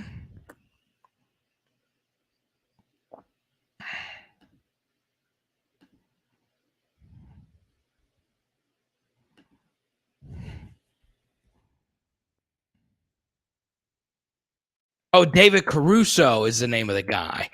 Oh, okay. So his name is David Caruso. I got it.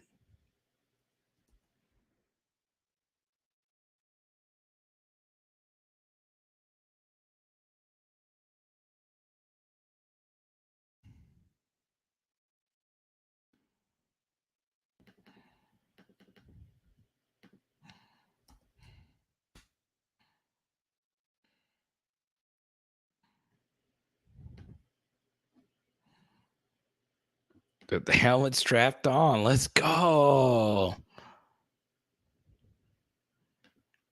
Steven, you've had some hot takes today. I have a feeling that this is a hot take in like the grand scheme of college football, but I think a lot of people here think you're right. Now, let me ask you this. All right. So I see Walker Howard and Shelton Sampson are sponsored by these small sliders. I have never had small sliders. I've never had it. And I know Brandon Walker from Walk-Ons. I freaking love Walk-Ons. I just think they're great. I think he's involved with it. He might own that. Are they good? I kind of want to try the sliders because I'm going to be in Baton Rouge this weekend.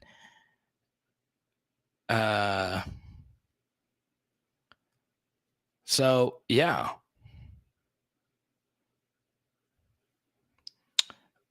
B, he's not going to play versus Florida State. No official announcement, but they are prepping as if he's not going to play. He's still practicing though. But hopefully I'm wrong. I hope I am wrong 1,000%. You never know with the NCAA. And honestly, you don't really know anything here in particular because you're still wondering if it is just all from this last year. So there you go. So the character's name is Horatio Kane.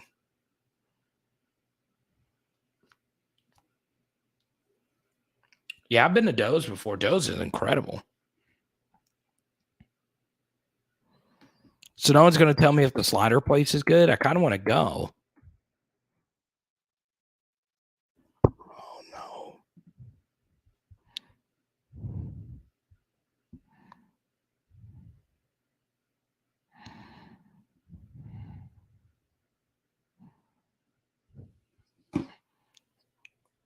Something wrong.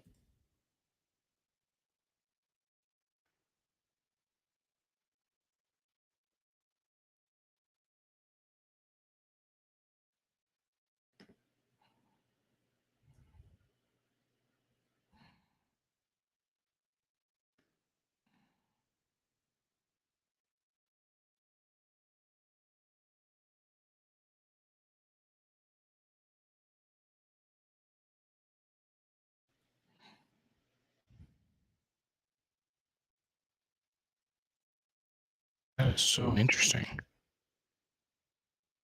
That is so interesting to me.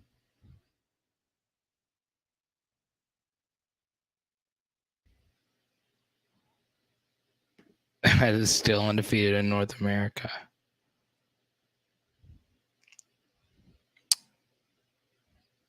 LA Mom, Rico, B.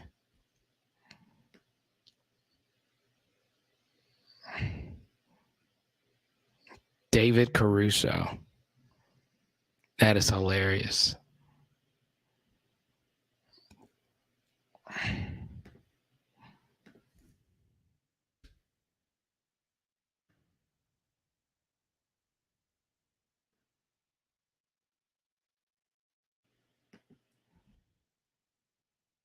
$320, good to see you. Lots of newbies in here tonight. Thank you guys so much. I really appreciate it. Please subscribe. Please ring the bell. I don't know if we're going to get to 8K before the start of the season, but that would be very nice if we can get to 8,000 subscribers. All right.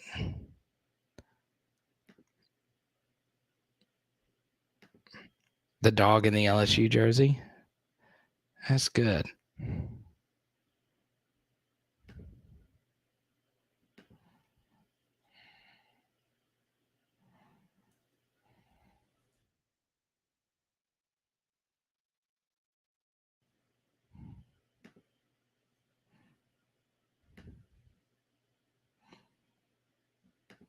But it doesn't need to be slow. I want it fast. I want it boom. I want the Dennis Rodman meme. And when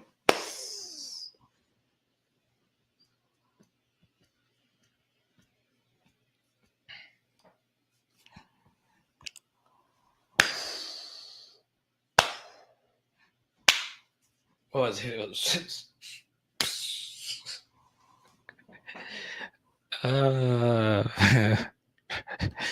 I love it. Don Sibley, thank you for your support and the super from earlier. I really appreciate you.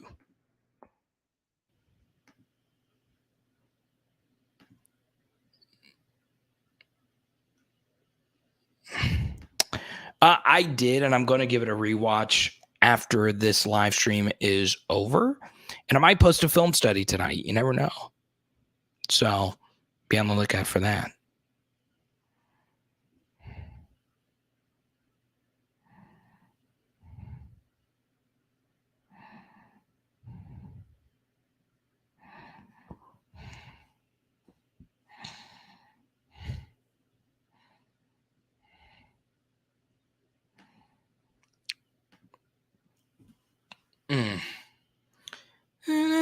Into each other's arms. Goofy movies.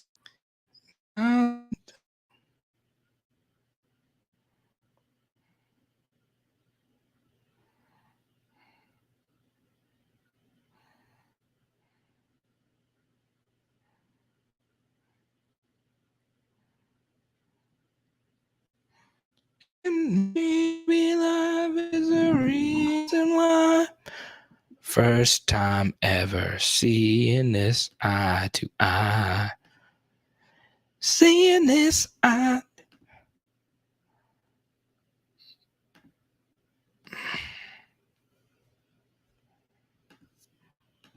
So I could put this. I could put it right here. There we go.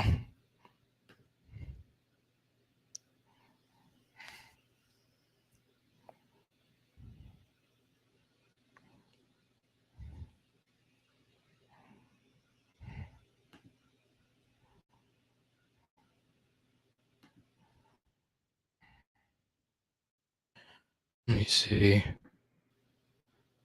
Oh, it's up.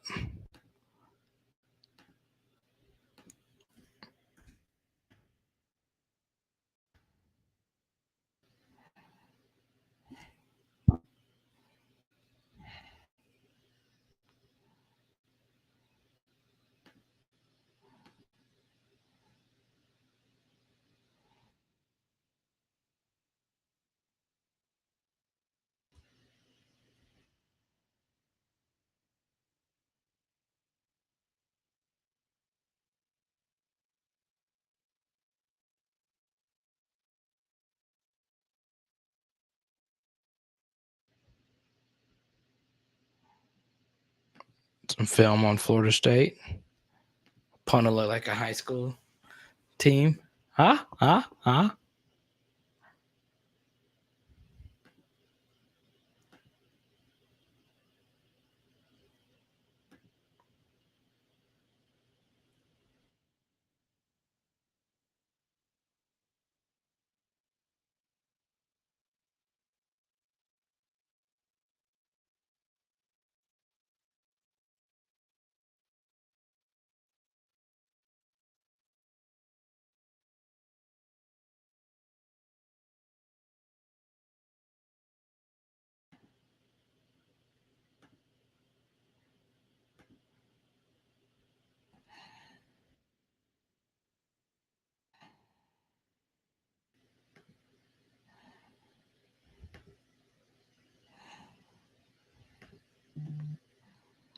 FSU didn't show much, just basic football. I agree. So, Jared, see you, man. So, next super chat, I am actually going to post uh, a photo of a dog that you may or may not know in an LSU uniform. Next super chat, let's do it. This is funny. DK defense must have bathed in lube before the game because FSU broke more tackles than UCLA last year. It's crazy. And it's true. They did break a lot of tackles.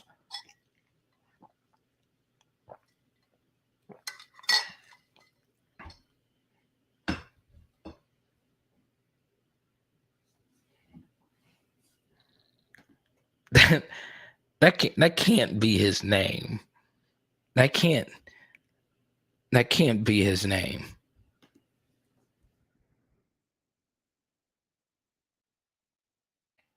That is his name. That can't be his name. You can't be serious. Yeah. Yeah, and it's I don't know why. It's just funny how the comments.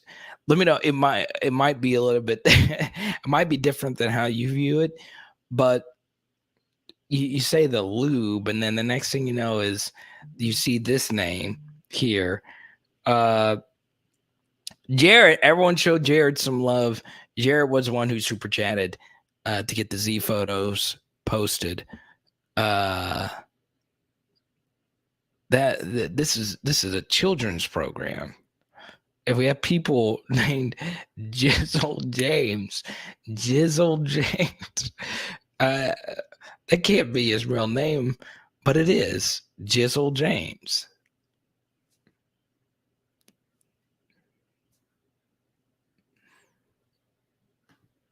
UCLA.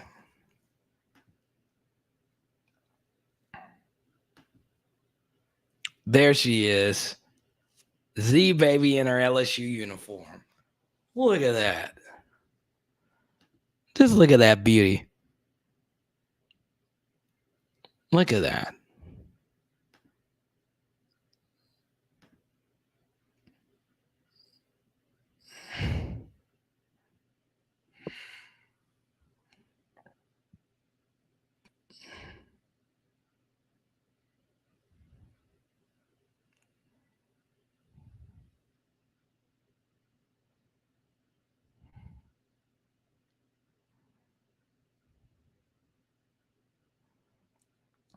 Mm-mm.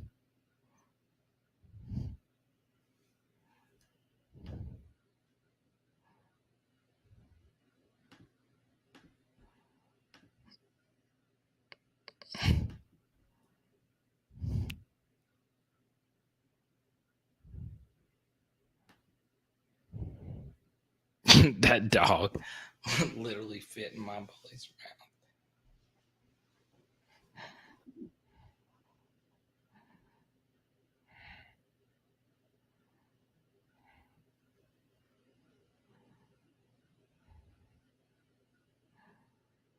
What's up, Eric? Good to see you, man.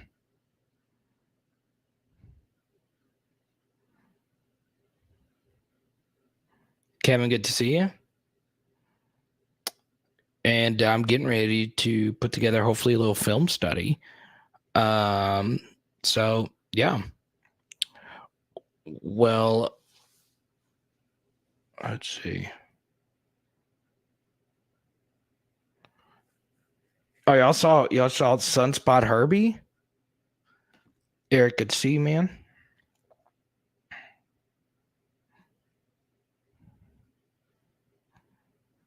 Jared, the password is let's go. All right, guys. In the next 5 minutes, I'm going to answer as many questions as I possibly can. But if you super chat, we'll keep this thing moving. So I'll answer as many questions as possible. Okay.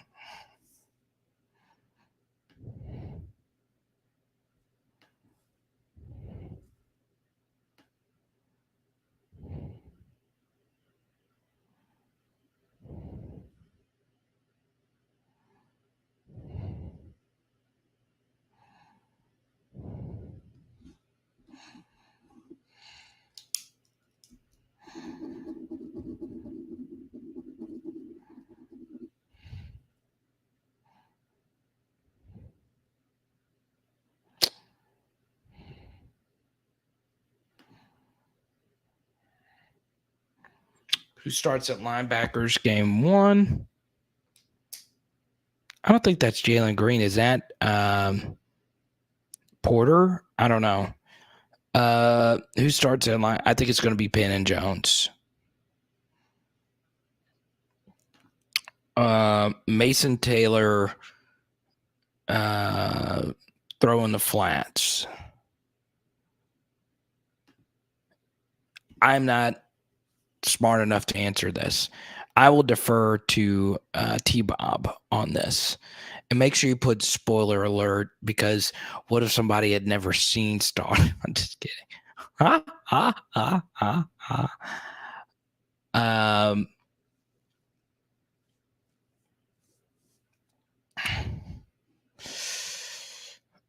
We already have children. Got Z baby.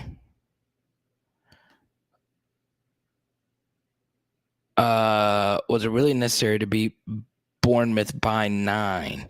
It was, after getting beat by Manchester United the way that we got beat. Buster's a sharp man. He's a beast. One of our many patrons, and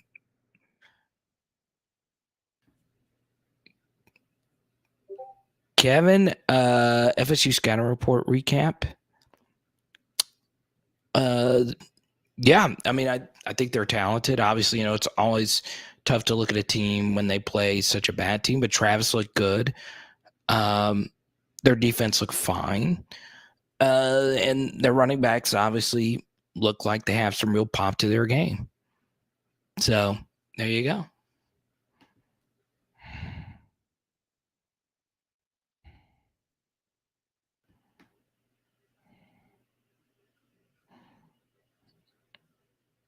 Jizzle James. I just can't get, that's just insane to me. Hawaii up 7-0 in the first.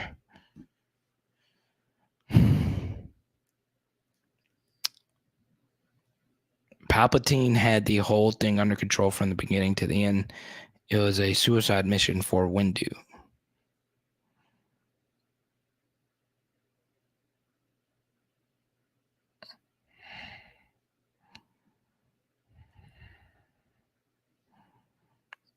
I wish I could.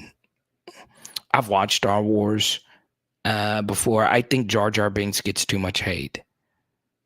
It's just way too much hate. Welcome to the channel, Crucified Life. What do you think that score? What do you think the score will be week 1? Let's go. Actually, I gotta say that for the prediction piece a little bit later. But I do have LSU winning. How about that? Top 5 adjectives for Brian Kelly. Go.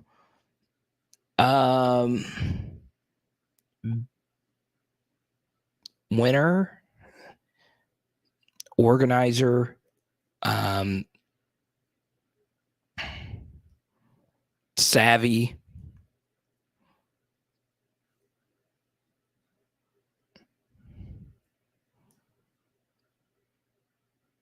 hopefully champion, and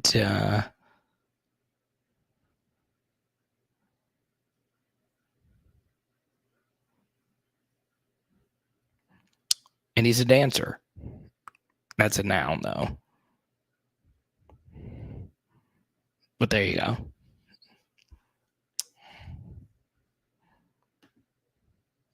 Gotta love it.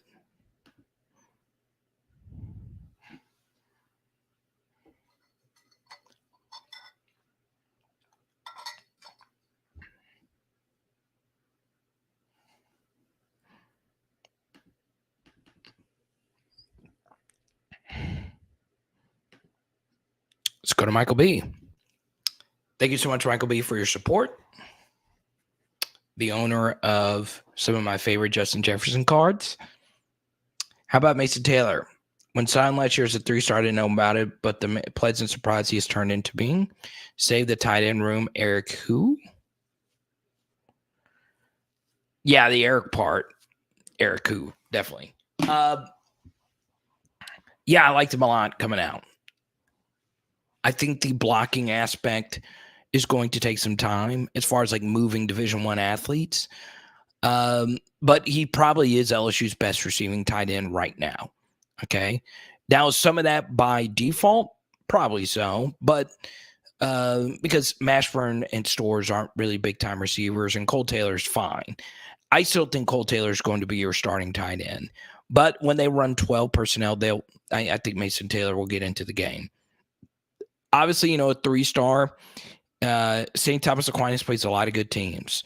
And look, he's going to play a lot. He's obviously got good football genetics, knowing his dad is one of the best pass rushers of modern football. So, yeah, I'm really, really excited about Mason Taylor. I really am. And thank you for the super chat too, Michael. As always, your liveliness really helps me out big time.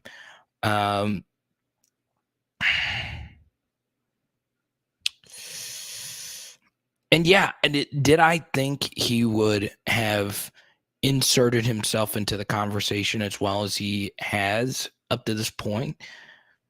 I didn't think so. I thought it was really good. I always thought it was more of a year 2 player, but I really did like him. And yeah.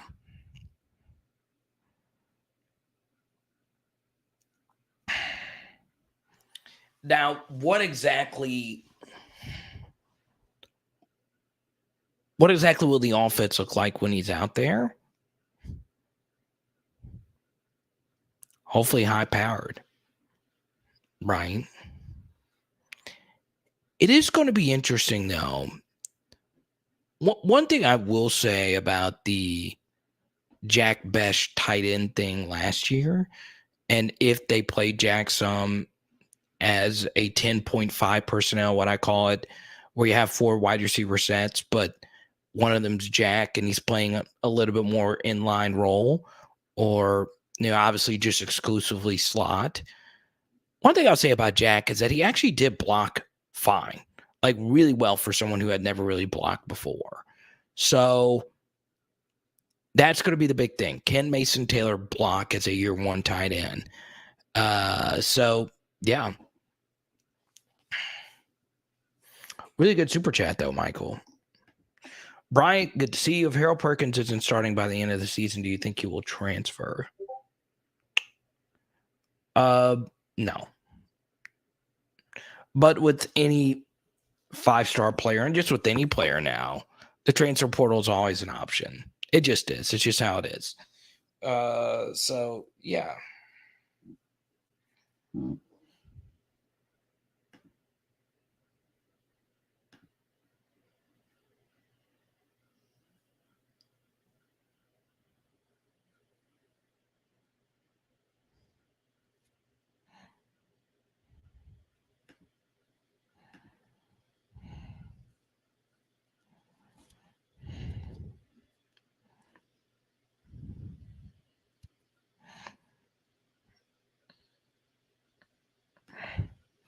You already put on 20 pounds.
Mike, I appreciate it. No, it's all good, man.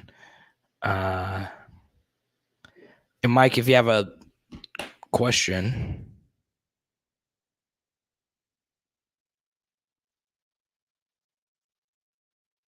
shoot me an email.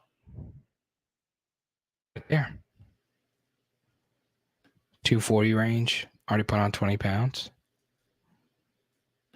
Pegasus, it's amazing how college football operates.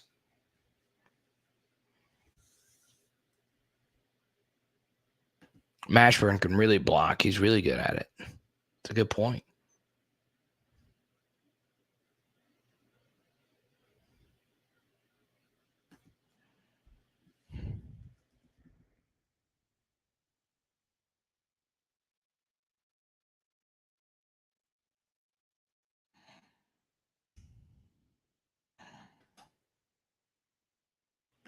William T, what it do, baby?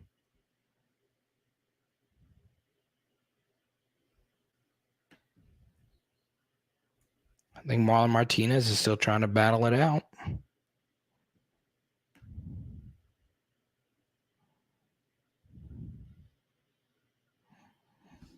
Kayshawn Booty.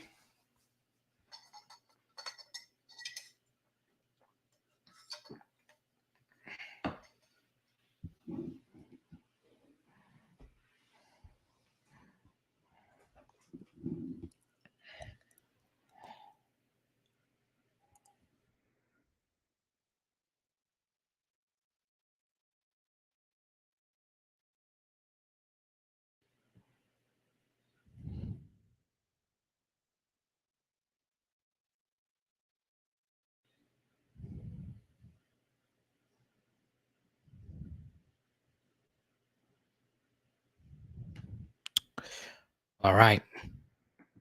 It was a fun one. I really appreciate all of you. Now, here's what we're going to do. All right. Really quickly. If you haven't joined the PHL Patreon, I'm going to be chatting in here for the rest of the night in our Discord. Okay. If Mike, shoot me an email, I could tell you how to get into this as well.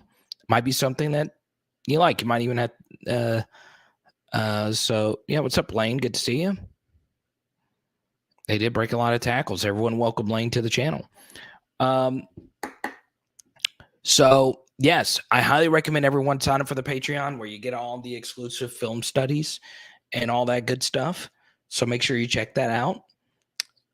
Also, check out our new Power Hour LSU podcast. It's a lot of fun. Power Hour SEC. All you got to do, is type in Power Hour SEC in YouTube. All you got to do is on iTunes. I know we're on Spotify. I know we're on iTunes, rss.com. You get to hear the Power Hour LSU podcast. Now, what's interesting is I did get a comment that some of you have already liked the podcast better than any of this, which is kind of cool because, we just started that. I really appreciate that. You know who you are. I do have a radio background, so like podcasting is kind of what I used to do. I'm not used to being seen, right? I am now, but still. But honestly, the best thing is the PHL Patreon. The Discord is crazy. A lot of betting content in there, a lot of fantasy content in there, and you go to underdogfantasy.com. We're doing a bunch of underdog fantasy drafts. And if you go to underdogfantasy.com and you use the promo code Carter, you help me out, right? Underdogfantasy.com. There's like a little promo code thing. Type in the word Carter. Okay. That's all you got to do.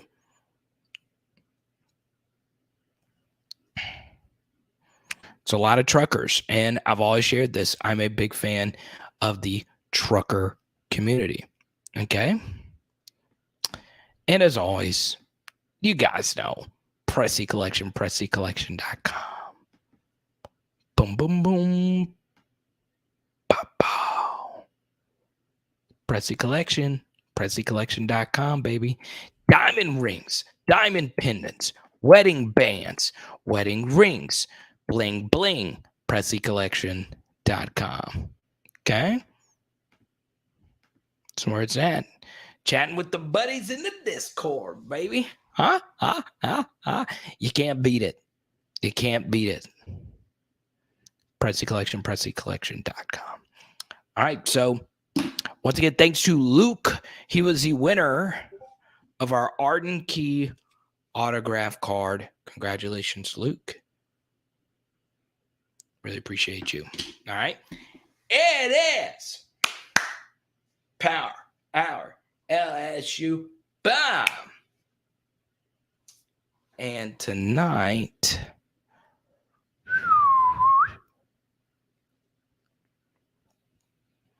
we're doing chicken quesadillas and some dirty rice. Let's go.